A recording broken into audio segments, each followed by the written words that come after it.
get a message. Okay, so I'll make a start. Hello, everyone. My name is Debbie Maturi, and I am the director of Indies, which is part of Leeds Young Film, and we run a film festival and lots of year-round activity for young and emerging filmmakers and film lovers generally, from the ages of about 15 to 30. And we are hosting this panel today as part of the Creative Digital Skills Festival that's been taking place across Leeds. I wonder if some of you attending were at the Skills Fair last week, which was amazing opportunity. It will be happening every year apparently. So if you weren't, you can come to it again in the future. And I am joined today by some really good friends of Leeds Young Film, and I will let them introduce themselves and tell you a little bit about themselves. Who wants to go first? Go on, Jamie. Hi, I'm Jamie Hutchison, and I'm the Studio 12 manager, which is a project run out of Leeds Libraries. And I'm also now the art and music librarian. So I cover the whole of the arts floor, which is part of the library service hosted inside the council. So we basically provide a space for young people aged 16 to 30 to come in and use a media production facility where people can get access to equipment, resources, to progress their career or support a project or a piece of work. So I'm sure I can tell you more later on. Thank you. It's an amazing resource, and yeah, we will come back to that because I think it'd be really good to hear about the sort of young people who are accessing your service and the kind of routes that they're taking out of there and that kind of thing. Sam, do you want to go next?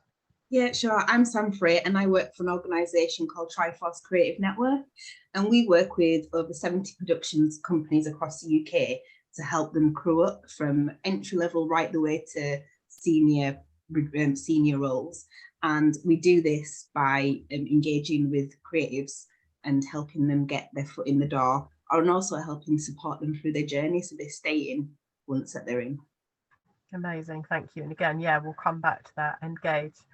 Hi everyone, my name is Gage Oxley. I'm the Managing Director of Oxygen Film CIC, which was established in Leeds in 2016 by aspiring filmmakers to create content that's boundary pushing, provocative, and importantly challenges some of the misrepresentation or underrepresentation that is rampant in our industry. Specifically, we do a lot with intimacy and intimacy coordination, which is a really important aspect of production, and making sure that young people, and especially those on low budgets, can access the industry safely. Amazing. Okay, thank you. And I wonder if I'll just let everyone know that's in the webinar that there is a Q&A function. So you are welcome to type questions in there, and we will go through those as we go through or come to them at the end. But you are also welcome to put a question in the chat. I think there's a chat function if you want to. And you know, we'll come to those as we go through. I have got quite a few questions in from some of the filmmakers and people that we work with that they want to ask you, so we can go through those too. I wonder if it's worth you going through and sort of telling us a little bit about your background and you know, your story, how you got into the industry and that kind of thing. Yep. Don't know if you want to go first, Gage. I'll let you decide who wants to go next. Yeah, I'm happy to go first on that one. So I mean, I've wanted to be a filmmaker, or in the film industry at least, since I was 8, and I was very, very fortunate and lucky to have been introduced to Leeds Young Film at that early age, and ever since that point, they couldn't get rid of me. I was very, very I made sure that I stuck around for as long as I could. And so I attended film festivals. I did a lot of kind of the support in the programming, so with the Young Programmers group and the Mediafish group, and then joined the team in 2015, so kind of got the work experience there as from the other side of the table. So kind of in programming, in running the festivals that I was also then applying to when I was away from work. So kind of got to see both sides of the table, which was really important actually for my development as a filmmaker to understand what it was that festivals needed and looked for. But I didn't go to university. I studied media studies at GCSE and A level, and then left straight into work. And at that point, it was a real toss up for me. I wasn't sure kind of what to do. Everyone was saying, everyone at my school was saying, no, you need to go to university. That is the right pathway. But for me, I don't do well sat behind a desk and kind of doing theory on film, and I just wanted to just jump straight into it. So I set up my company when I was 17 and just kind of produced work from there. We've recently opened a studio on Kirkstall Road opposite ITV, so I think we're doing something all right. We're working kind of really hard in the industry and setting our voice up, but a lot of our team did go to university, and that was the right decision for them. So I feel like I've kind of got a good understanding and good idea of actually what works for people and all the different routes into the industry, because ultimately the industry is huge. There are so many opportunities to get in, and there are a lot of voices that are unheard in the industry that need to be there, and a lot of the people listening to this, yours will be included in that. So I'd just say for those listening to this, there is a space in this industry for you, and it is a difficult one to break into, but it's not impossible. No, thank you. And I think, having I didn't put you first to like promote Leeds Young Film at all, but we did work really closely together, didn't we? And obviously having spent all that time, I remember when you were 9 years old and you were making films then, and you were already bringing them to me on a memory stick, and you were like, show this film, can we do something with this film? So you were using all of the available context you had at the time, even as a 9-year-old child, when there wasn't really a career path for you then, was there? It was about you just living it and loving it and doing it all the time, and seeing opportunities wherever, or making opportunities wherever. And I think that's a real skill, isn't it? And that's something not to be underestimated, and it's also really kind of hard work to do that, but I think it is possible, and there are organizations that will help you do that. Jamie, I don't know if that's a good link through to you now, because I know that some of the skills you develop are the technical skills, but you also look at the other side of things as well, don't you? Yeah, I mean, the Studio 12's a production facility which is free. So if you're living in Leeds or surrounding areas, you can access the studio age 16 to 30, and you can come down. And the reason I sort of set it up was to basically provide people with the right equipment, the right tools, the right software to be able to produce stuff. So I've got a flying around me now. To give people the right tools to be able to produce work at a high standard. So for me, library is all about sort of information and support, and I'm really interested in sort of equipment and software as being part of that offer, really. So it was something that I developed in partnership with an arts organisation when I was doing my MA in interactive media.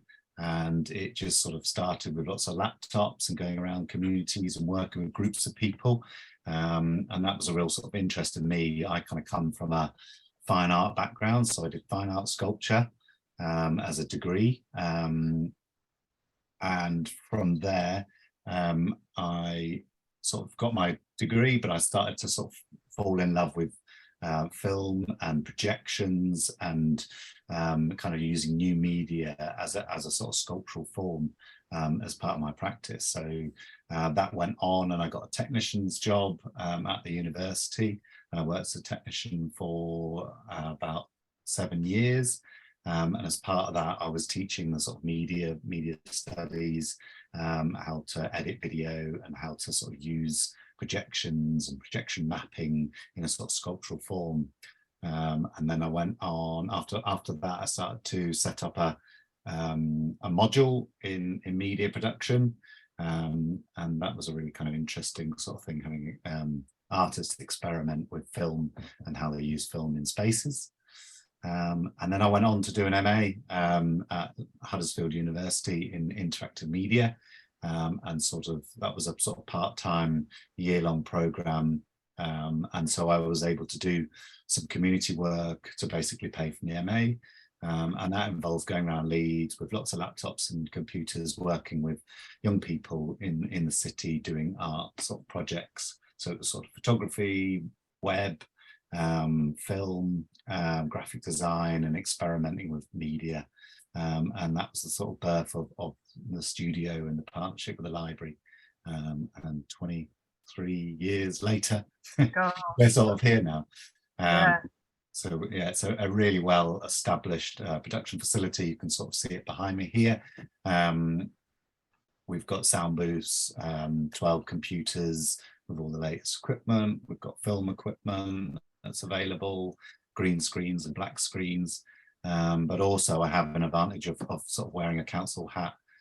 So I'm able to get spaces in like the town hall or abandoned schools and things like that for all our sort of projects. It's a great resource in the city that people can kind of access as much or as little as they want. Some people come down just to use a piece of software. Some people come and use this to edit a whole film, do their color grading, and then go away for a period of time and then come back, for the next film. So it's people use it in very, very different ways, I suppose. So yeah, it's an amazing opportunity. I can't believe it's 23 years old, but I think what's interesting is that as well as that kind of technical support, you also help people with their CVs, don't you, and with developing a kind of voice and an identity and a way to approach the sector, the screen industries. And I think that's just so important, isn't it? So you did go through the university pathway, but also I guess there are organisations that helped you along the way, and that's kind of the position that you want to be in, isn't it, to make sure that you're opening those doorways for people. Because I think even if you do go to university, and we meet lots of young people who do go to university, and even when they've done an MA, they've gone on and done further study, they're still struggling to get into the industry. We know from the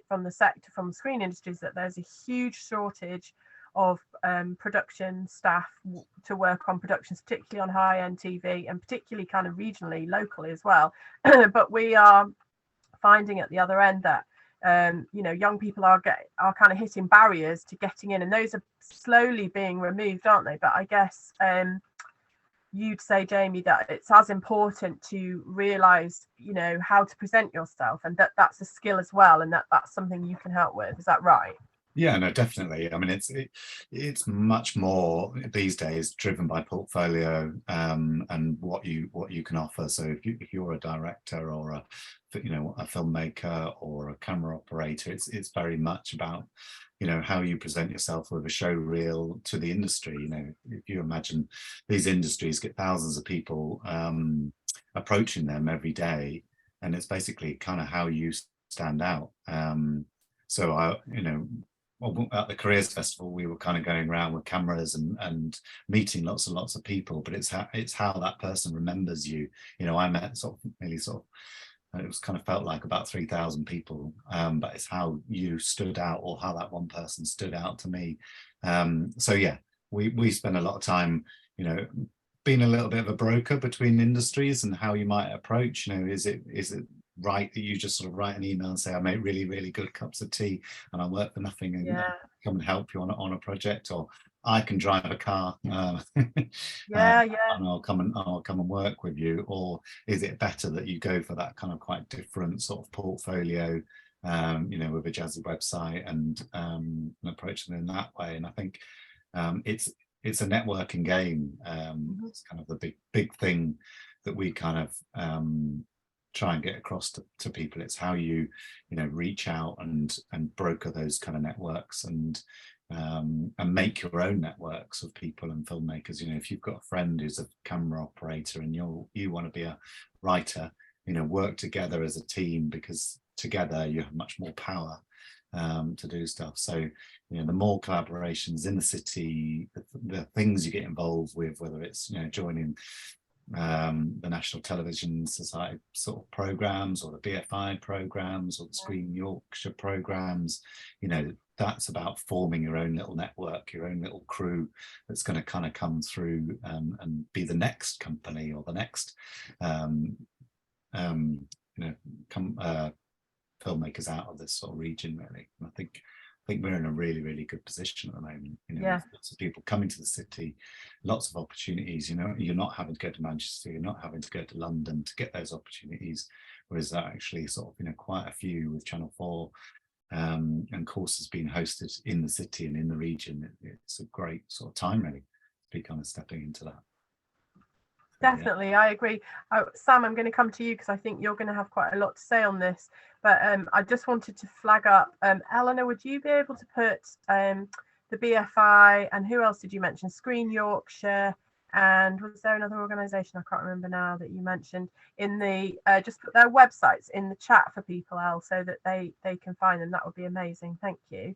And I think one of them was NFTS as well, you mentioned. Yeah, the National Film and Television School, which just has a base in Leeds now as well.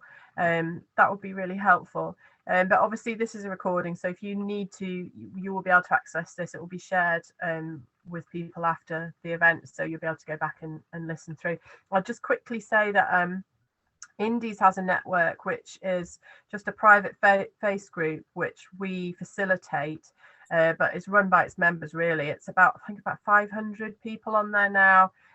It's nationwide, and it's about people sharing opportunities with each other. Like Jamie says, I'm a director, I need a camera operator, I need an editor, and sharing those kind of skills, sharing those ideas. We often get approached by Channel 4, BBC, places like that, and we will put oh, that's a weird link, Eleanor.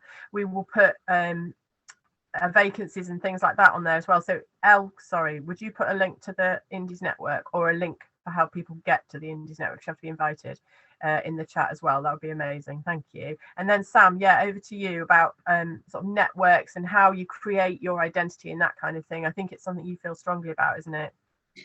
Yeah, it is. I think it's really good that everybody's spoken about how they got in, because it just shows you that there is no real one standard way to get in. Like, I did go to university because I was a mature student and I didn't have any networks.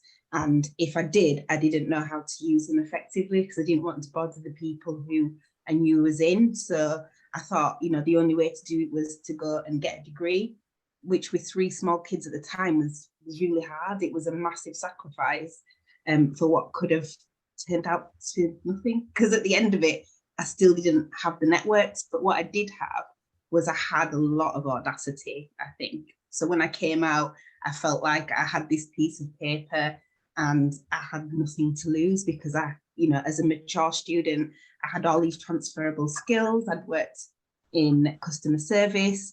I knew how to talk to people. I knew how to make connections. And it was just about figuring out how to broker that. So actually, I got my first break with Channel 4 on what was called Global Entrepreneur Week. And I went to London for 10 days and left my 5-month-old son with my mum and the other 3 kids to go down and to figure out how to become a producer with lots of people I didn't know. I didn't know anything about being a producer at all, because all I wanted to do was be a production manager. I just wanted to hide in the office for what I thought and do the paperwork and tell people what to do. So it was a brilliant experience, because it taught me a lot about the power of the network, how to connect with people, how to understand that I didn't need to know everything, but I could find people who did know, and how I could put those people together to make something work and something be really good. But what it also did teach me was that as a mature Black woman from Leeds, how was I going to come back to Leeds and get myself a career? I didn't know how that was going to happen. So I decided to set up a company called Bougie Media, which worked with students that I worked with at Leeds Trinity University, as it was at the time, to just sort of like say, right, you know how to film, you know how to edit, but I can't do any of those things. But what I can do is get my foot in the door of an office and say to somebody, can we film for free, so that everybody can have a show reel, so that they can pass things around to get jobs. And we were really lucky enough to work with a lady called Laura Bartlett, who had a magazine at the time called Urban Cocoa. And we filmed the opening of the Trinity Shopping Centre. We filmed Harvey Nichols fashion shows. We did like makeup shoots with Lamaska. I mean, they were all free, but our portfolios were brilliant. And that's how I managed to get my first job at ITV, by just emailing a lady I knew there called Marsha Witter and saying, here's my latest video. Sorry to bother you. So it was just constantly doing those things, speaking to people at Screen Skills, it was called something else at the time, Nikki, and just sort of saying, listen, I'm here, I'm really keen. I can't get up at 5 o'clock in the morning to drive out to a set because I'm a single parent, but what else can I do? Like, there was lots of tears, lots of please help me. But I think the most important thing I did was just to be present, just to speak to people, just to tell them who I was, to tell them what I could offer, because I had lots of skills. And I think in this industry, we don't make enough of those transferable skills that people have. So one thing that I always tell everybody I meet, no matter if they're young or old, because I'm really keen when it comes to school kids as well, to get the message across. Anything that you do, think of the skills that involves it. If there's a job that you love, even if you're 10 years old and you think, I want to do that job, just take a look at the skills that are involved and think about how you can develop those skills. So for instance, I've got a son who's a gamer. He also builds servers. He does all kinds of things I don't understand, but it's sort of like making him figure that one day there's going to be a job. How can he get those skills? How can, as Jamie says, he build those portfolios? And how can he make a difference to his life and to that of his peers? And I think those are the skills really that we need to develop in this region more than anything, because we've got a great creative network. And something that I'm really passionate about is making sure that those people who work in theatre, who work in dance, who work, you know, like in the ballet sector or even in arts, understand that they can have a role in film and TV, because every one of those skills is utilised here. It's just, it might be called by a different name, but that's how we get to build a sustainable workforce here, is if we encourage people to think that way. Sorry, absolutely. No, yeah, that's amazing. I think you're absolutely right, and I also think the future workforce is going to probably look quite different, isn't it, to what it does now? And I think it is those core skills that are going to see people through, because obviously the technology is just falling over itself so fast, isn't it? It's changing and developing, so it isn't about that. And I just wanted to say one thing about networking, because I think, you know, particularly for sort of me and my background, you know, I was always told to network more, and to me, I just heard show off more, and I am really uncomfortable with that. And that idea of, you know, and actually it was only when, you know, not that long ago on a leadership course where someone said, that's not what it's about at all. It's just about being yourself and kind of making those connections make sense for you. So, and that was like a real eye-opener to me. And I can't believe that, you know, these things aren't really taught in school. We force children to stand up on stage and speak, you know, and public speaking is also a really big thing, but that can go either way, can't it, in terms of your sort of confidence building. And I think being able to understand what networking means, what does that mean to present myself, how do I actually do that, you know, what do I say? And I think it, you know, just speaking from people who it's obviously been really successful with, including you lot, is about what you're passionate about, isn't it? Because you might think, well, they're not going to hear my voice, they're not going to think about me because they have 500 other people, but actually you do. I get people all the time, you know, approaching me and the rest of the team, and can I help, can I do more of this? And we always remember the people that we know really mean it and are really committed, because they keep coming back, so we can't forget them.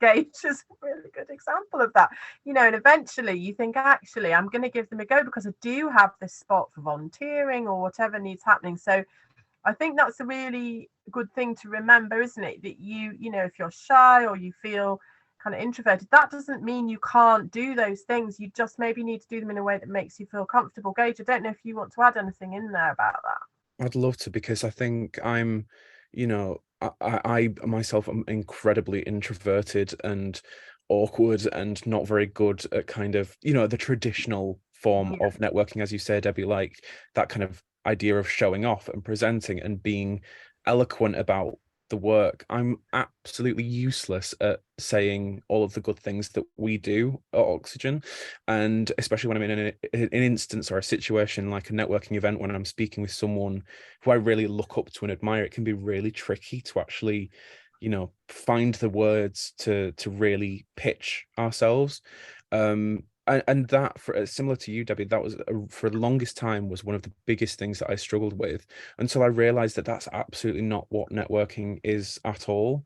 It is totally being yourself and representing yourself in a way that you want to be represented. So as soon as I realized, oh, actually I can be, you know, awkward, and I can be clumsy in kind of how I talk about myself, because that's me, that's kind of how I do things, and actually that is a strength rather than a weakness. And I think that's something that when we get about 20 emails a week asking for work experience, asking for people to join our team, and the ones that we do remember are the ones who kind of, you know, really put their foot forward and say, this is who I am, this is what I'm really struggling with, this is what I'd love to do, this is what I'm passionate about. And I think that's ultimately the one thing that really comes through is passion. You have to be excited about it. You have to show that you really do want this. And you know, as Sam says, transferable skills are huge in the industry. Film in itself is its own little ecosystem. You've got barbers, you've got electricians, you know, every single role that's out there in the world is also there on a film set or in a film production. And so I think, you know, those transferable skills are super important. So if you've got a job, you know, a part-time job at a bar or you know, wherever it might be, retail, those are the absolutely essential skills that are really important for film. And I think when you're networking, it's important to actually shine about those, because those are really important and will set you out from other people, because ultimately we just want to see that you're passionate and that you are proactive and that you are banging that door down, because it can be really, really tough sometimes to stand out, but you've just got to persist and you know, be resilient. I think that's one of the biggest things, is be resilient, be kind, and be passionate and proactive. Thank you, Sam. I'm aware that I don't know if you talked about your organisation. I don't know if I know you talked about Bougie, but I don't know if you wanted to talk about this as well, just because that would be good. Yeah. So Triforce Creative Network is like really a revolutionary sort of organisation in terms of not only do they work with clients to help them. As we said, this is like a whole networking business, like everybody networks and people often hire people that they know. And what our mission is to make sure that our clients meet new people. So we advertise roles, we connect with talent. So like as much as I can, I will meet new people to the industry, chat with them about what they're doing, what they want to do. And we help connect them with the right organisation for themselves. Not only do we do that, we focus on talent as well, which is where the talent development comes into it. Because sometimes in order for people to stay in a hard industry like this, they need people that they can talk to. So even if it's like a 5-minute chat, like how's things going? You know, are you okay? You know, how did the last job go? How are you? Which often people say nobody asks them often. And it's just making sure that they know that there's somebody there that's available for them, that cares about their career, and that will help them where it's needed. And this is why I'm so glad to be working for this organisation, because we're based all over the country. And I think all of us gets then to work on the things that we love the most. Like for me, as everybody will know, I'm really keen on regional representation and making sure that in the regions that the companies that are here don't need to go outside of the region to find good talent, because it's already here. But likewise, talent that's outside of the region also feel as though they're represented and looked after. So we're growing all of the time, and the company was set up actually by Minnie and Fraser Ayres, and they also have a production company arm that do shows like Sorry I Didn't Know for ITV. So all in all, we really like our own ecosystem in terms of we develop talent and then make shows as well. So it's a really good organisation to be working for. That's amazing. So can people approach you directly? How would they find a way in? Yeah, so they can. So we have what we call a talent pool. So what they can do is sign up for a profile, and it's absolutely free. We don't believe in charging. Anything that we post out, we don't like to post that has a barrier to entry. So like if anything that we post, it has to be free, or at least that there's a bursary that you can apply for to get onto it. So they can go on, and I'll send you the details. It's just the TCN talent pool. If there's any jobs on there that they're interested in, they can apply directly. Also, they can contact us at the info address or any of our email addresses, and we'll answer and help and support any way we can, because we really genuinely do believe that the only way to keep people in once you get them in is to support them through the journey. I think that's amazing, and I think it's an exciting time, isn't it?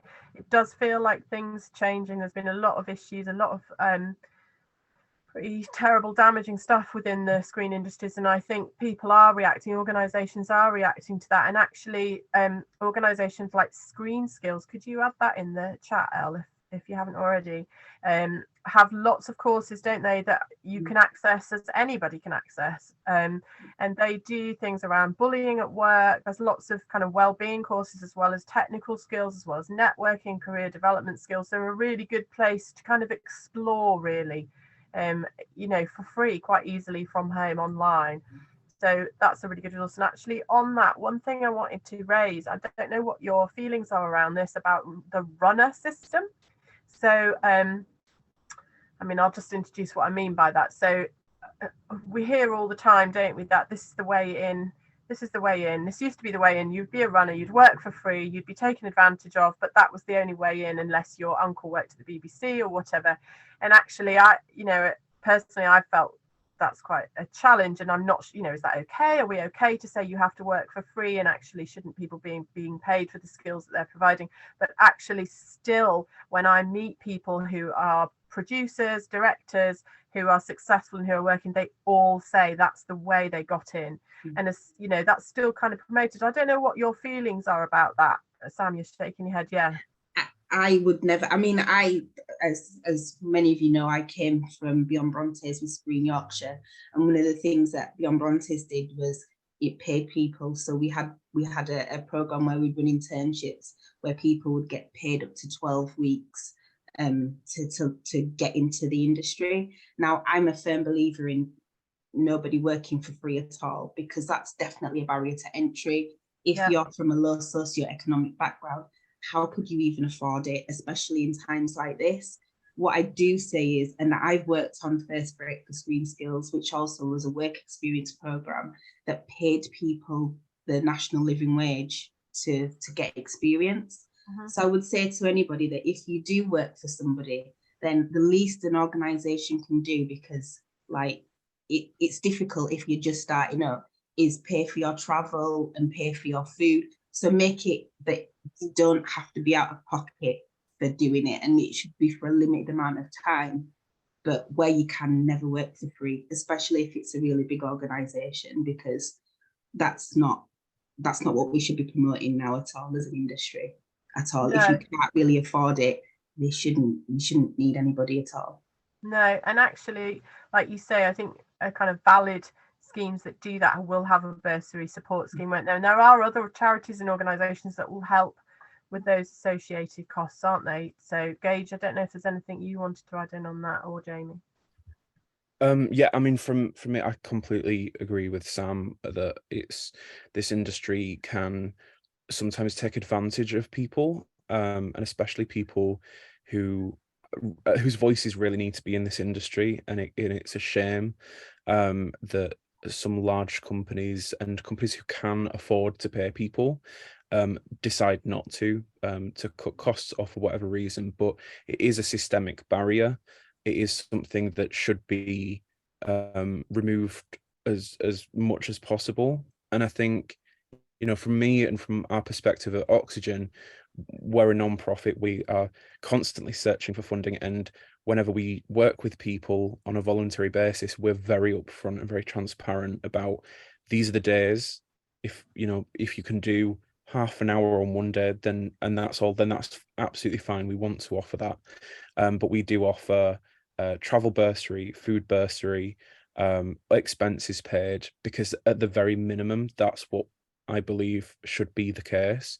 And ultimately, I think, there are a lot of opportunities out there, especially on independent sets or low budget sets, where there are certain boundaries and kind of, you need to set your own boundaries about what you think you will accept.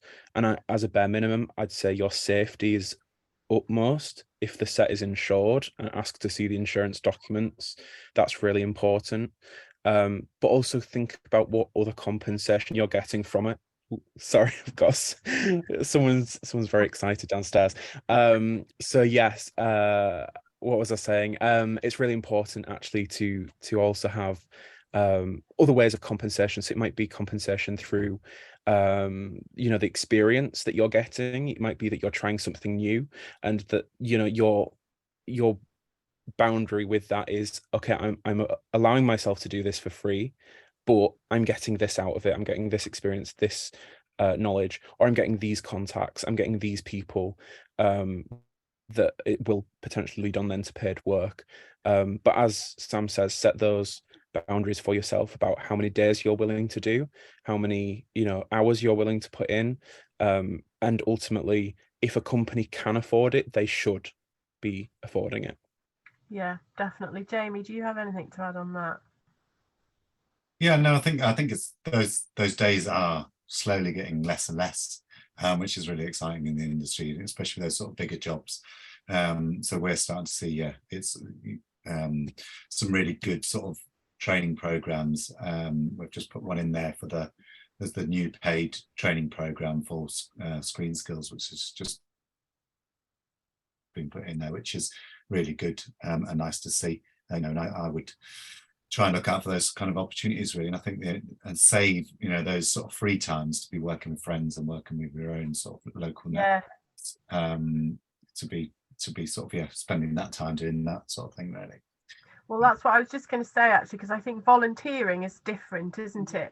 So I think that is really valuable, where if you find like-minded people who have got production companies, or it's just them maybe, and kind of get together and then work for free on other people's productions, if you can, in and around the time when you're in your earning potential. So I mean, there will still be a lot of people for whom that is quite difficult to achieve, but it might be possible in some ways to do it. Like you said, Sam, I can't be on set at 5 a.m, but what else can I do? It's that, isn't it? Thinking about, it's that networking thing again, but looking around you to see if there are other people like me, because you can guarantee there will be. We know that there are lots and lots of people trying to get into this industry, so there are ways to do it yourself. And Gage, that's what you did, wasn't it? You did it, you led it, but then you got together with like-minded people who you're still working with, aren't you, who kind of followed their own paths, but also you come together, don't you, as a team to work with like a shared mission. Yeah, and a shared mission is really important, because, and I suppose that's another kind of thing of how people get compensated in ways other than money in some circumstances, is, do you believe in the message that this company is trying to get out? And I think for us, because a lot of our work is about LGBTQ people and themes about about our audience and about the people who we work with, we want to increase representation. Actually, that is something that a lot of people want to invest in and want to invest their time in supporting that shared mission. And so for young people who are wanting to get into the industry and create their own work, actually that is something that you should definitely really kind of explore and rely on, and look at the people around you, look at the networks around you, and bring in people who you trust and who you admire. And as Sam said earlier, find people who know stuff that you don't know. The best thing you can do is sometimes say, I actually don't know about that, and I'm going to find someone who does know about that to kind of complement your own skills. It's one of the biggest things that I learned way too late was to find people who disagree with you or who know something completely different to what you know, because it will increase your overall strength as a person and as a creative. It's all about the people around you. Definitely. Jamie, were you going to say something else? No, well, I was just, because I don't know whether it's going back a bit, but just about the sort of placements and going for placements was really just not to go for the obvious placement, not Mm. to go for the camera operator or the director or Yeah. screenwriter, and just look for those other areas. You know, one of the sort of biggest top thing to do is to sort of work with like the finance department, where you'll get to understand the money and the logistics behind producing film or TV. You know, look for those kind of slightly more obscure roles that people won't go for, because everybody goes, you know, if we look at that Screen Yorkshire one, I'm sure there'll be lots of, you know, really good sort of camera operating, and that's where you want to be, but also consider the other roles, and sort of approach them. You know, if you take the money one, you pretty much meet everybody on set because you're the holder of the money. They come to you and they get the money off you, and that way you can meet people and use that network much better. So yeah, definitely. And a lot of the work, you know, a lot of the kind of creative films that I do personally, we do it, you know, collectively, and we do commercial work to basically fund those projects. So yeah, think about it in that kind of way as well, that you do the really, you know, commercial, you do weddings, you know, I do weddings at sort of £1,000 a time and things like that kind of bring in a load of money that we can then spend creatively, and sort of pull some kit together as well. So just sort of think of it, yeah, in sort of different ways, I suppose. Yeah, that's amazing advice. Thank you. I'm just aware we've all been talking for quite a while. I don't know if anyone has any questions. If you do, just feel free to put them in the Q&A. Have we got any questions, Elle? I don't know if you're fielding them.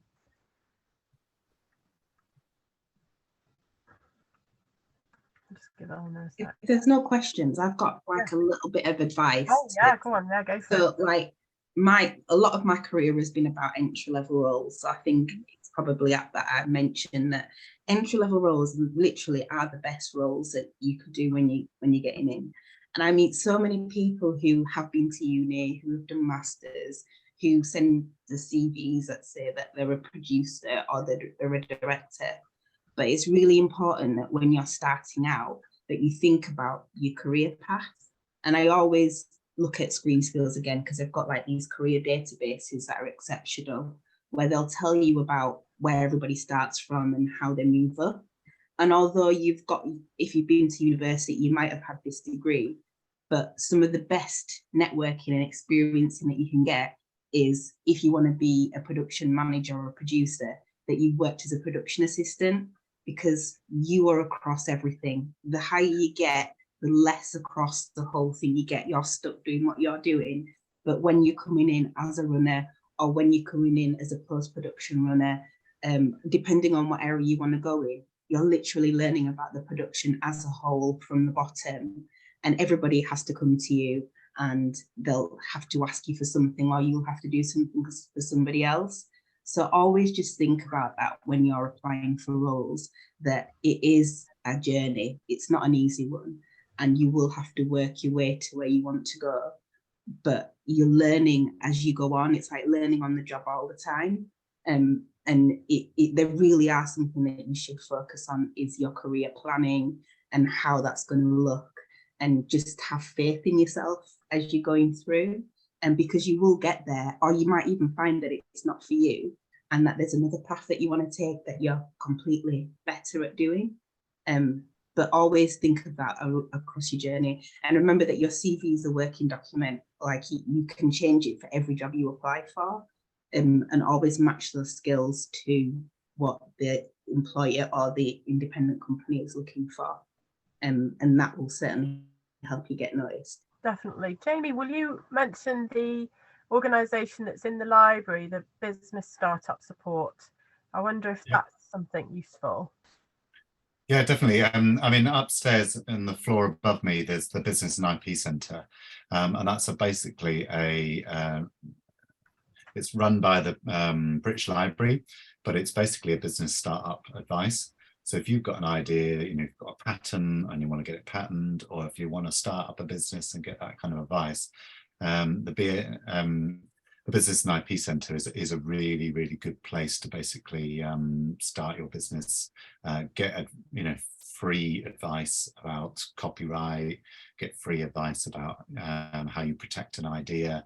So it's something that's really great. That's running in Leeds as well. There's lots and lots of courses that they'll run where it's led by someone like Gage and talking about, you know, how they started a business and how they protected their items. A lot of, you know, startup companies come through, but there's also loads of companies that have basically started through that organisation. So it's definitely a great resource in the city. It's just been refurbed. It's got lots of sort of hubs and great sort of network points as well. And it's part of a massive part of the refurbishment of Central Library. So that's stage one, and then the music library will be next, and the ground floor. So we're going to have this kind of great flow, you know, from when you're a very small child accessing the children's library right the way through to starting your own business, up in business and IP. So you know, libraries have really changed, I feel, over the last quite a few years, and there's something in there for everyone, really. But you know, if you wanted to find out about music rights for your film, then you can kind of come into the library and find out those sort of things. Yeah, right the way through to protecting an idea, really. Definitely. And I think, again, it's that's that thing that sometimes can be over-facing for people, where it's like, business, I don't have business skills, I'm not running a business. But actually, when you break it down, it's just really practical advice from people that have access to kind of more information, possibly funding, possibly tools and things that can help you. And it's free and it's in the library. So you've got nothing to lose, have you, by just going and having a chat and saying, you know, I'm thinking about doing this. I think people are always happy to support those kind of things and help you wherever they can, because, you know, a lot of people, like, we've been doing this a really long time, and we're really excited that we can share this, you know, knowledge and information. So I think that's a good point. Gage, did you want to say something on this? Yeah, and just on that, actually, Sam's put a link in there for the We're film on and the same TV charity. But yeah, it's I mean, that in itself is an amazing organization that we're at Oxygen, we're so proud to kind of be linked with. They offer free advice round the clock, 24/7, to anyone in the creative industries behind the scenes. So things like you know, working towards legal advice if you've got something that's happened to you on a set, like accidents. It could be talking about kind of racism or bullying on a set. If you have anxiety, or it doesn't even need to be anything related to film, it can just be, I'm really struggling, can you help? I want to know about this equipment. It's completely free, it's completely confidential. I have done it in the past where you can message them like on a chat, so you don't even need to actually speak to someone over the phone necessarily, which is really helpful for me. They also do a lot of kind of financial tools as well, especially through the cost of living crisis that we're going through at the moment. They've partnered with other organizations and launched tools to actually give money out to people who are really struggling. And I think they've recently announced a grant funding for Black and global majority industry workers. So if you're kind of within that realm, please definitely check it out and apply. And also just look at the film and TV charity, because they're an amazing organization that are doing really great work, and are there to help everyone who needs it in whatever format. But just to touch on something you said there at the end, Debbie, about kind of the applying yourself to these opportunities. As you say, it's really important just to stand out, be yourself, apply to things, and be proactive in searching things out. There are so many opportunities out there, and people, as you said, generally do want to help. A lot of people do have knowledge that they're willing to share and want to share. And you know, the worst someone can ever say is no, or I'm not, you know, not replying. And that's something that is very rare. Every time I've always asked for help, especially in the north and especially in Leeds, we're a creative community where we really care for one another. And so you know, reach out to people, ask for support, ask for advice, because the likelihood is people generally, as a rule of thumb, are quite nice and want to help as best they can. Yeah, for sure. Okay, so one of the things I was thinking was, if you are at school still, what can you do? What's a useful thing to do to mean that you have as strong an opportunity as possible to sort of head towards the screen industries? I don't know who wants to go on that. I think I touched upon this a bit earlier on as well. So a lot of the opportunities that we have in film and TV start when you're 18, but it's never too early to look. I always encourage people to look at job descriptions, look at if you're interested in any form of courses, look at the course curriculum and figure out in there if you see yourself in it, if it interests you at all. Get the Screen Skills Careers Map and have a look to see, because there's many different areas across film, TV, there's different genres. It's a massive industry. Anything that you're passionate about, as Gage said earlier, it is an ecosystem. There'll be something in that you can do. So I often, when anybody comes to me and says, oh yeah, I'm a musician, so this isn't for me, I'll be like, yeah, but what about the soundtrack to a film? Or even the little idents that you hear in between things, somebody's had to write those. So it's just about making sure that you do your research even from when you're at school, because as a school person said to me once, can be quite dry doing sort of like just media on its own because it's all theory based, but there is something in there for you. You just need to figure out what element of it is for you and then just move towards it. I mean, for me, in my day, if we had TikTok, I could imagine the global superstar I'd be now, because I'm always on it. Still time, Sam. I know, I'm trying.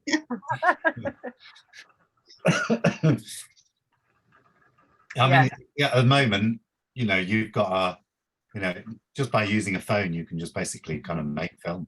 And that's the amazing sort of world we kind of live in now. I would just make stuff with your friends, however silly it is or however kind of experimental it is, just make stuff. Because you're going to learn every time you make something new.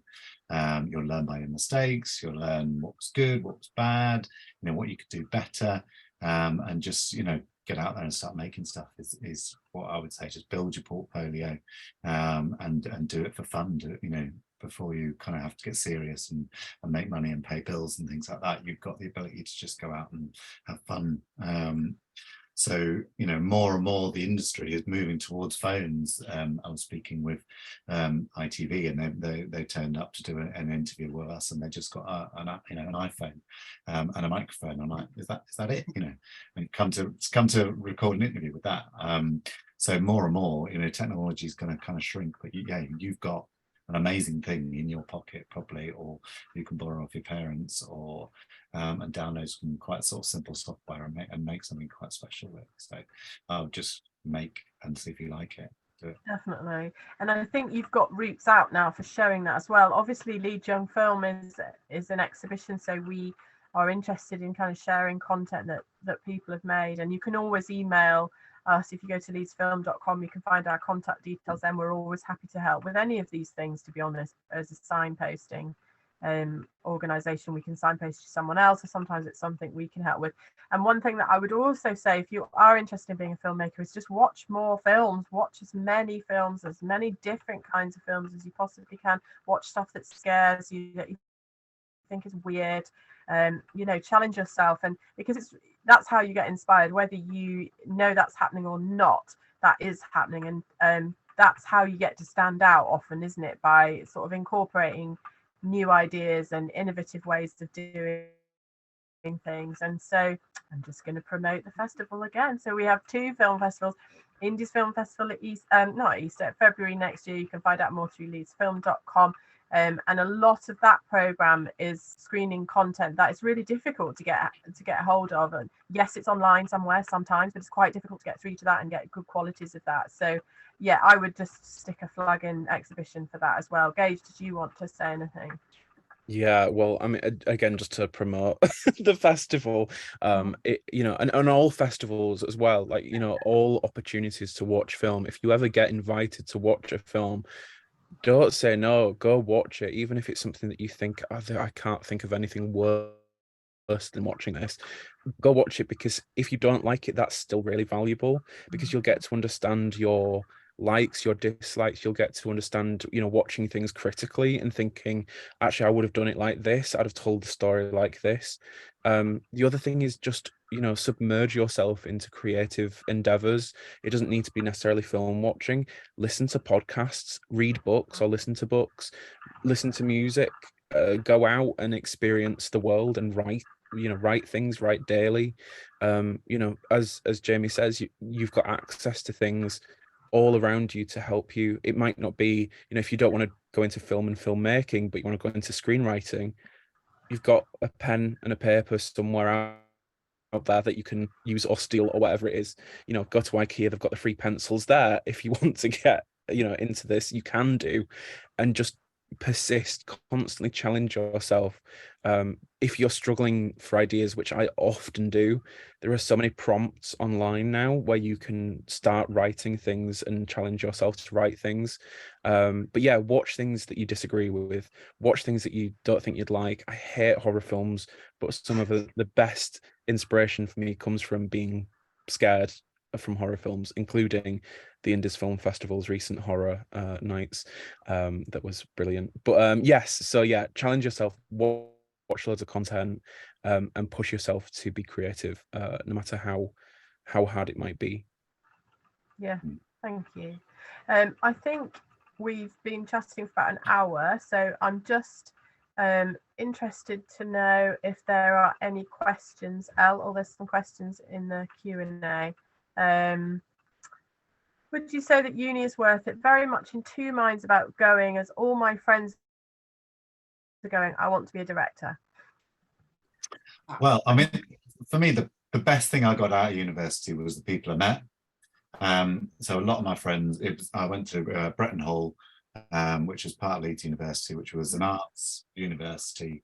And so, as well as obviously getting a degree and getting that as a qualification, but one of the best things I kind of got out was meeting totally different people from all across the country, all across the world, all doing kind of different art forms and having, you know, really passionate about what they did.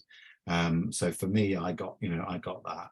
And I'm surrounded by lots of people and I'm still in contact with them. So that was kind of the best things I kind of got out of university. But my university degree was nothing to do with film and the industry I'm currently in.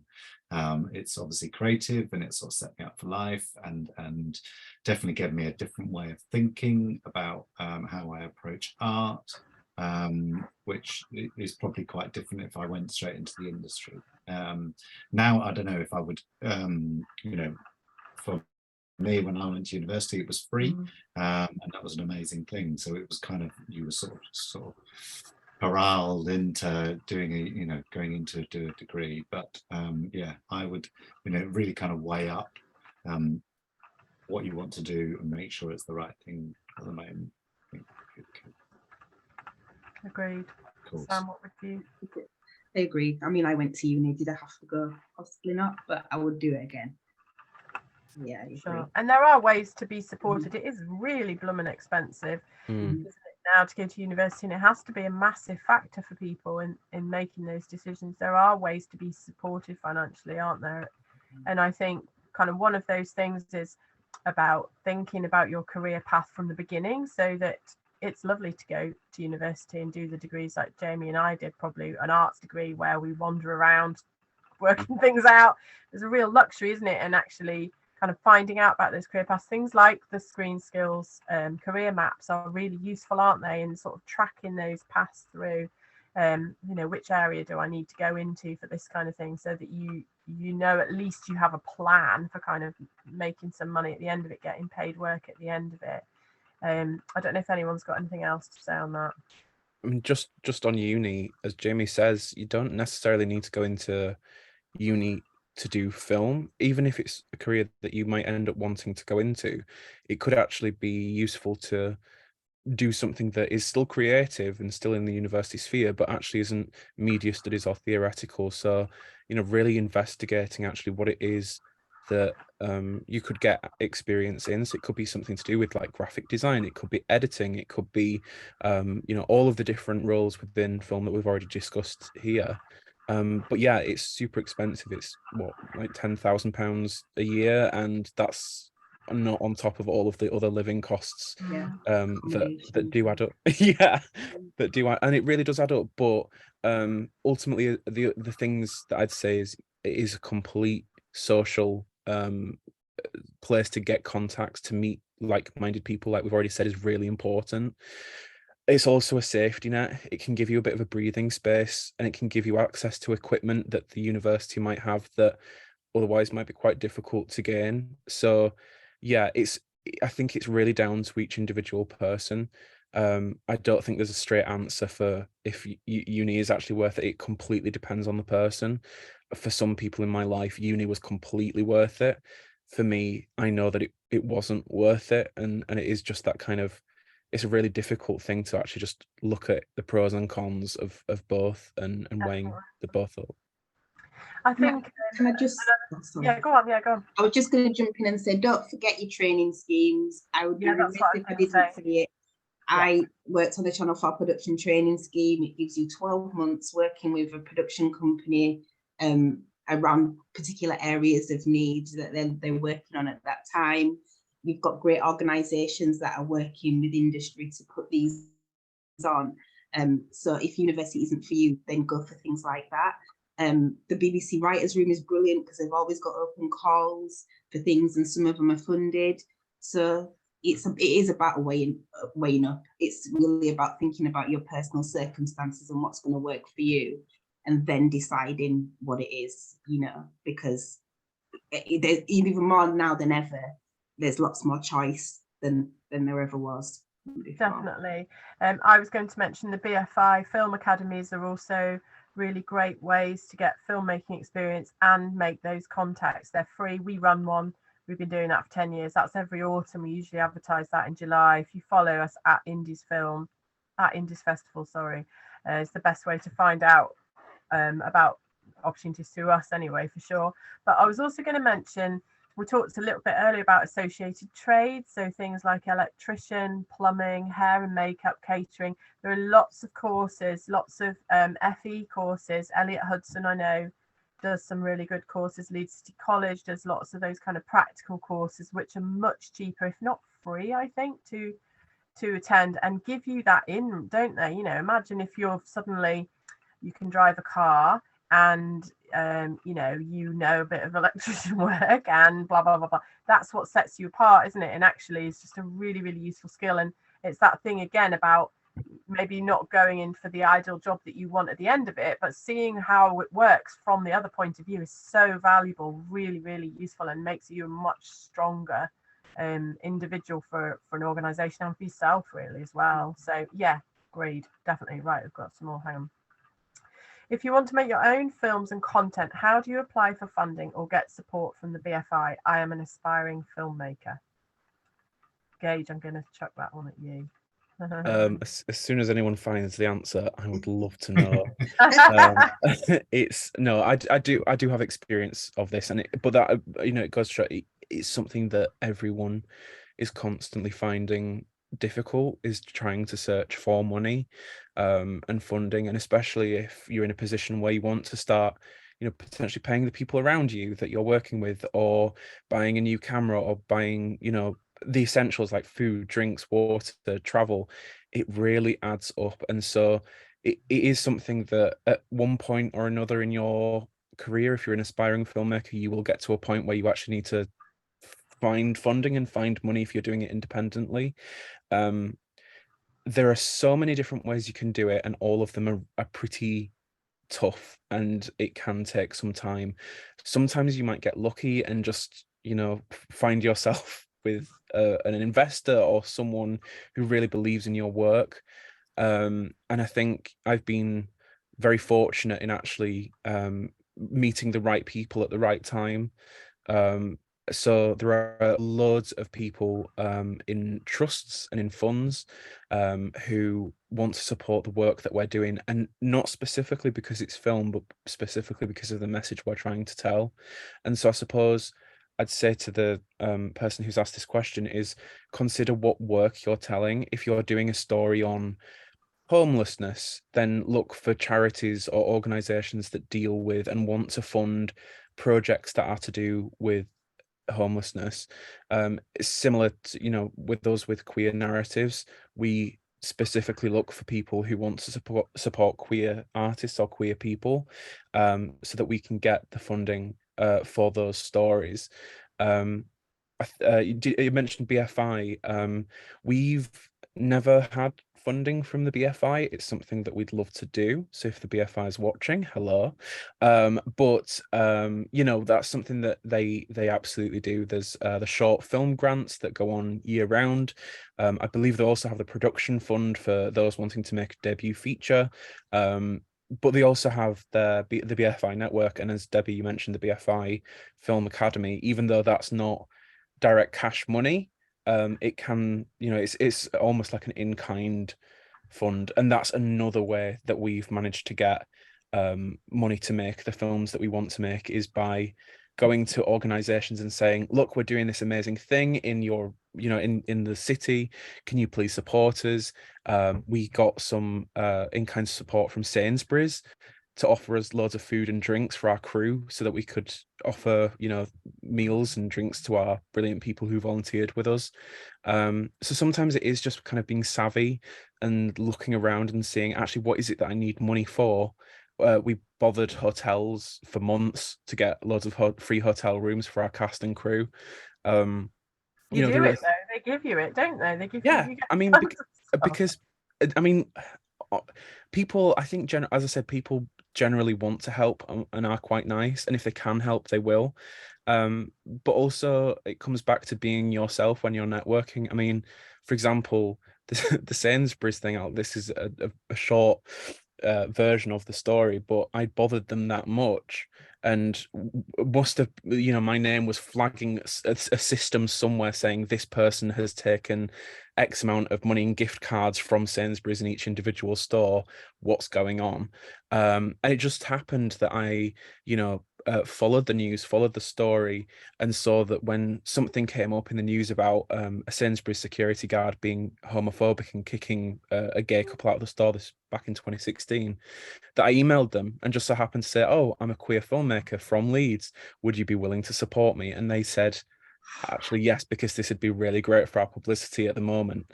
So, being savvy, tapping into things and looking around at what's around you and how you can be supported is another really sneaky way of getting funding without actually getting funding. But yeah, independent film and guerrilla filmmaking, sometimes you've got to push a few buttons. You've got to kind of go around things in peculiar ways and fight fires however you can. That's kind of the joy and fun of filmmaking sometimes. And ultimately getting a team, getting people around you who can support that and can work with you on that, because it's very hard to do it on your own. Definitely. From experience. I think that's totally key. It's part of being an indie producer is part of that role, thinking that kind of quite creatively. When we were commissioned to do the Channel 4 bid film, we kind of got about 30 grand's worth of in-kind support with exactly what sort of Gage is talking about. We spoke to Greggs and we got Greggs to basically sponsor the crew's lunch. We spoke with a hire company to get the truck to basically lift the camera up. We worked with local estate agents to get a warehouse that was empty.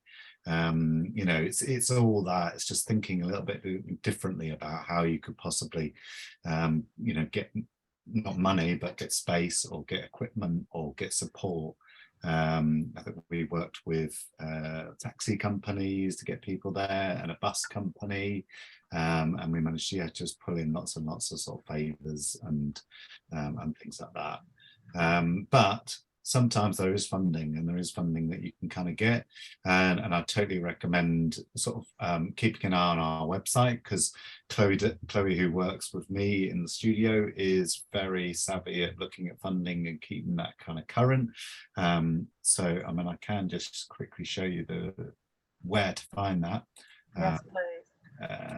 Well, Jamie, while you're finding that, I just want to sing your praises and Chloe's praises, because the amount of times I've myself have applied for things from the Studio 12 Instagrams and websites and stuff has Cool. been incredibly invaluable. So yeah.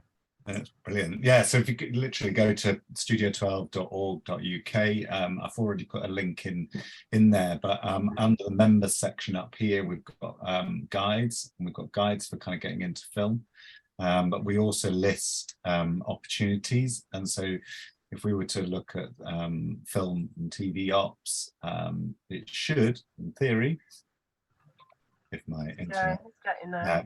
there we go. So it basically lists all the kind of current opportunities. But if we go down to, sorry, I've gone in the wrong place, I think, funding, business, sorry.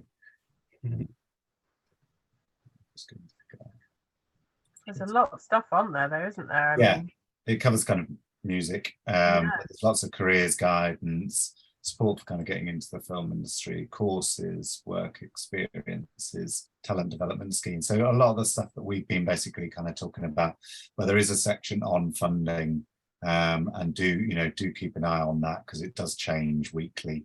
But there's lots of kind of little film sort of shorts, little funding opportunities in there. So do definitely kind of keep an eye on that because it's a great resource, and Chloe does a sterling job. But the other thing to do is to literally come into the studio and book some time with myself or Chloe to really kind of talk through your idea. Maybe you've got a massive idea for producing a film, but maybe we can do it slightly differently, or maybe you can use the powers that I've got to kind of get the courtroom in the town hall, or the police cells that you want, for your film. Come and see us, and we can kind of help you navigate the city and kind of get those sort of resources. So do come and see us, and book up an appointment. So that's an amazing offer. I'd be snapping that up. I think I think the fact that it's tailored to you and what it is you want to achieve, and you have all of these different resources available to you, is massively valuable, isn't it? Sam, did you want to add anything? The one thing that I would add is don't discount TV and high-end TVs, everyone, because it is thriving in our region. We have a big factual production companies here, but as it's going on, there's lots of the big producers coming over to make a lot of high-end television. So don't discount that area of the industry too. And just check out the TCN talent pool and apply for those jobs. Yeah, of course. Yeah. I think not to forget radio as well. I think radio is a massive thing, because what radio does is really teach you about the sound and creating a script, or and I think that's a real key skill, how you edit something for if it works for radio, it'll work for film quite often with a script. So definitely don't Chapel FM and places like that, they're looking for volunteers, and there's lots of opportunities within radio to go out and do interviewing and things like that. So definitely don't miss out on them. Yeah, that's a really good point too. So we've got a couple more questions. Do you have any advice for filmmakers looking to submit into festivals? Also, are festivals the best way to get your independent film out there? So Eleanor, are you on the call? Do you want to answer about the entering into film festivals? The reason I'm asking Eleanor is because she is our program and engagement coordinator, and she is the one who watches the hundreds and hundreds of film entries that we get for our Indies film festivals. Yeah, I can definitely answer. My camera's not working though, so you're just gonna have to. I'm gonna do a podcast. I think. Where do I start? I think that being aware of what kind of festivals you want to submit to before you make the film is really important, because it might be that you've finished this film, you've made it, you're really proud of it, and then you start looking at festivals, and then you start looking at their guidelines and realize the film that you've made and have locked in and don't want to edit anymore and don't want to change doesn't fit the boundaries or the guidelines of the festivals that you want to submit to, and then that sucks, because you don't want to then compromise the film that you've made. So I think definitely be aware of what film festivals are asking. So in terms of length, Indies, for example, generally only accepts films that are less than 15 minutes. There's some a little bit more, some are a little bit less, so it's just worth finding that out, because obviously then you can cater the film to it. Also about content, some festivals are really specific about the kind of content that they want in their festival, so themes and language and things like that. And so yeah, that's a big one. So just being aware of kind of what you're submitting to is the biggest bit of advice I can probably give you. I would also say Indies is free to submit to, and so many of them are free to submit to. I would also say make sure that you do have a bit of budget aside left after you've finished making the film, because not all festivals are free, and some of the biggest festivals, most of the biggest festivals aren't free and have a fee that you have to pay. So, you know, we wanted to keep Indies free because it's accessible, and we work with young people that are, some of which are still in school and college and don't have money and don't have funding, so we didn't want to exclude them. But some bigger ones, I'm not going to name any because I actually don't know, but I know that a lot of the big ones you do have to pay for. So that's worth being aware of as well. I think just basically doing your research and knowing what festivals want and knowing what festivals you can't submit to before you make the film and what festivals you want to submit to. So if you're like, I want to submit to Indies specifically, it's my favorite festival of all time, you'll have great taste if that's true. It's a really great festival. Yeah, you would want to read up on our guidelines first, because like I say, you don't want to then get to when it's too late. So that's my biggest advice, is just research. Yes, festivals are a really good way to get your film out there. The smaller festivals like Indies, really good networking opportunities still, even though they're really tiny. But then huge festivals like Sundance and things like that don't just have film categories, but also like screenplay categories and script categories and things like that, that they don't even need to see the finished film. The film doesn't even need to exist yet. I know a friend of mine has just worked on a film that it was a finalist in Raindance for the screenplay, and because of that they got funding to make the film. So yeah, really good way to get your film out there. Also a really good way to get funding potentially. So film festivals generally are just really good, because I think a lot of people forget, and they make a film and they promote it on their own social media, and then they kind of don't think that festivals are a viable option, and they might send it to the wrong people who ultimately either don't really care or aren't really interested, or they send it to people that don't have the ability to get the film out there. So yeah, in fear of rambling for 50 more minutes, do your research, make sure you've got some budget, and be aware that it's a really good opportunity. So making sure you fit the bill for all the festivals that you want to submit to is so important, because they could do a lot for you. Yeah, thank you. I think that's really true. And would you say Film Freeway is a good place to start for people? Yes, Film Freeway is where we host our submissions. Film Freeway is also good because it's not just for film festivals. So even if you're like a photographer or something like that, they have loads of competitions and festivals and things that you can submit to.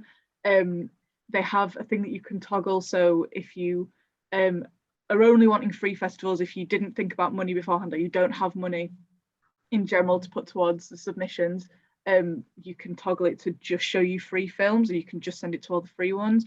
You can set your budget and think, I don't want to spend more than £10 per submission. So that's a really good feature, I think, just because it keeps you being budget conscious.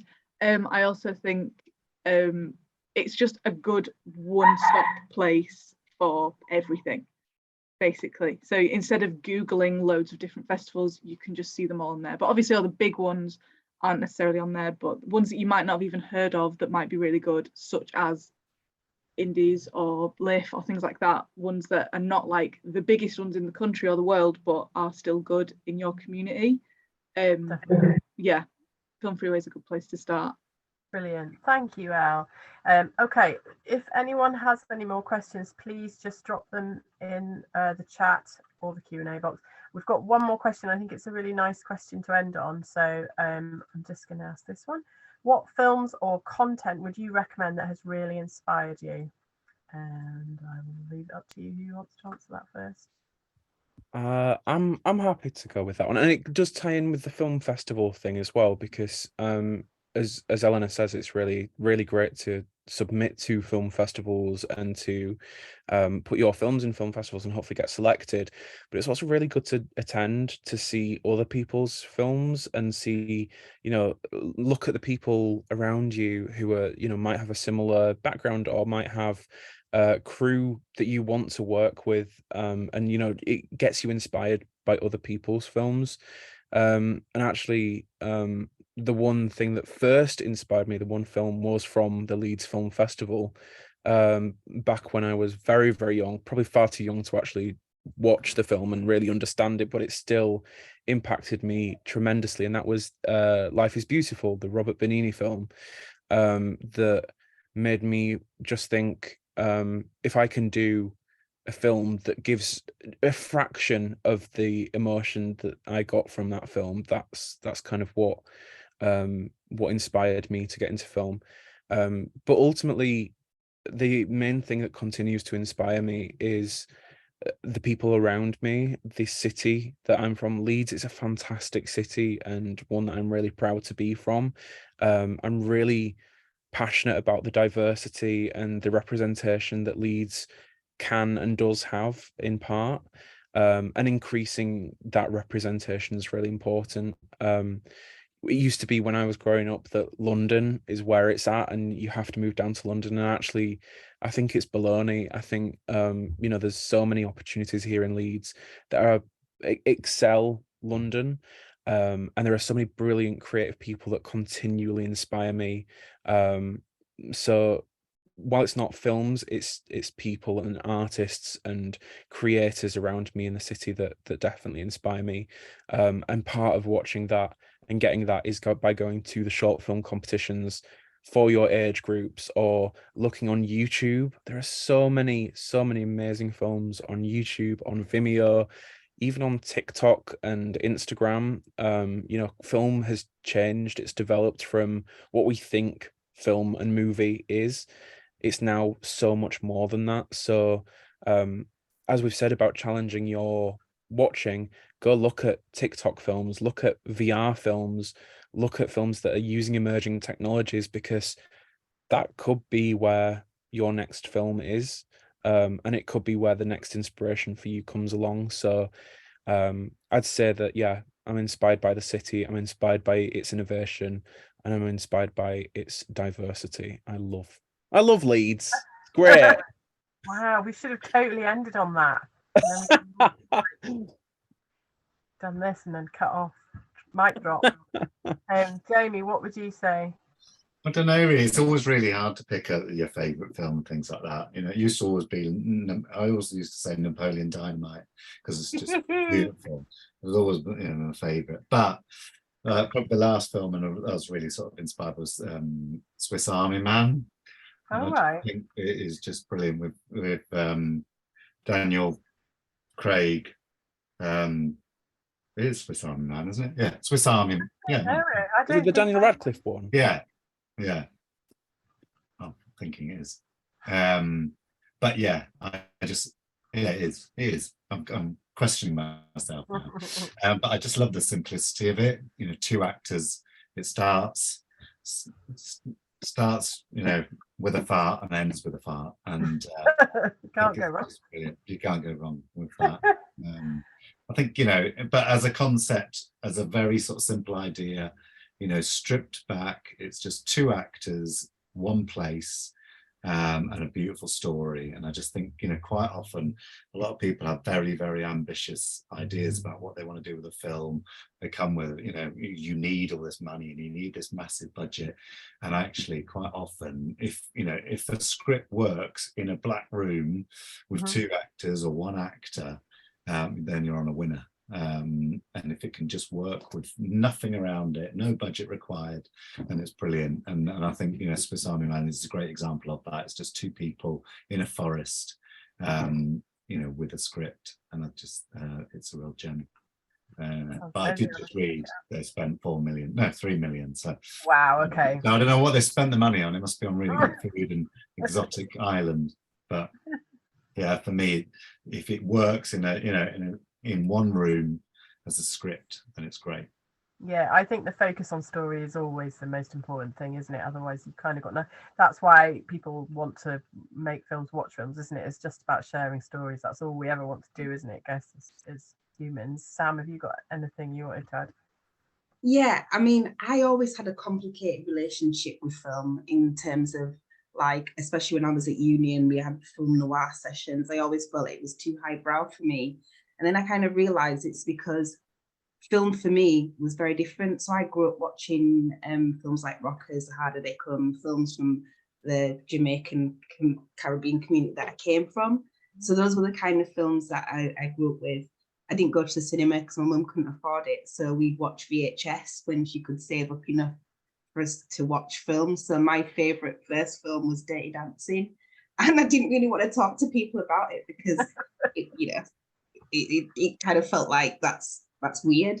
Yeah. I also got this real obsession with Baz Luhrmann and Strictly Ballroom and Muriel's Wedding because it took me to a place, and they were all films that involved music. So music, film, moving into a different zone, sort of like pretense, creativity. And it's something that I've not been able to acknowledge until I've gotten older, because I always thought that telly was my thing because telly was at the level that I was at. But actually film has played a big, important role. And I think sometimes we overthink what it is that we love. And it's just being open to everything. Like, I love sports. So sports documentaries are my thing. I love crime. I watch everything that I can. As long as it chimes in with me, as long as it helps take me to a place, I think that's the most important thing. But one of the biggest things that we have to do in this industry is watch more, listen more, and learn more, because that's the only way that you're going to get into it. I hear too many people say, I want to work in TV or film, but I don't watch it. And I just never get that. Because how can you work in something if you don't engage with it, or at least have your thing, your little element that you love that's part of it? I agree completely. And we'll go back to not just our film festival, with our sister festival, LIF, has just finished. That was an absolutely astonishing programme. It's the second biggest festival in the UK outside of London, and it rivals London, really. I think that's only based on industry attendance, but I think it is about just seeing your experience of watching film as something different. So not knowing necessarily what you're going to watch, not necessarily knowing that you're going to like it even. I think we give you those opportunities. Like, I will say Indies Festival, because obviously I know that one really well, it's so cheap. And we do that on purpose because we know that you don't know who's in it. We know you don't know the story. You probably don't know the country, and it sounds a bit weird and it's unusual. And actually, we want you to take a chance on that. We want you to explore that because it offers you something different. And I am never, not surprised by something in Indies Festival. And so I do think it is about that kind of reaching outside of the stuff that you love, because you're gonna now with your streaming platforms, you can get the stuff that you love fed to you literally 24/7, can't you? So sometimes I think it is about just saying, oh god, I'm gonna try this really weird looking thing, and just seeing how it makes you feel. Okay, that's a lot of really, really, hopefully really useful and practical information. I don't know if anybody wants to say anything else to sum up, or anything you think that we have forgotten or that you would like to mention. I've just popped it in the chat, but yeah, please come and see us. We're in the Central Library, and both myself and Chloe would be happy to meet anyone and take any of this sort of discussion further. But yeah, I'll leave Gage to leave something really engaging with us. Oh, you put the pressure on now, Jamie.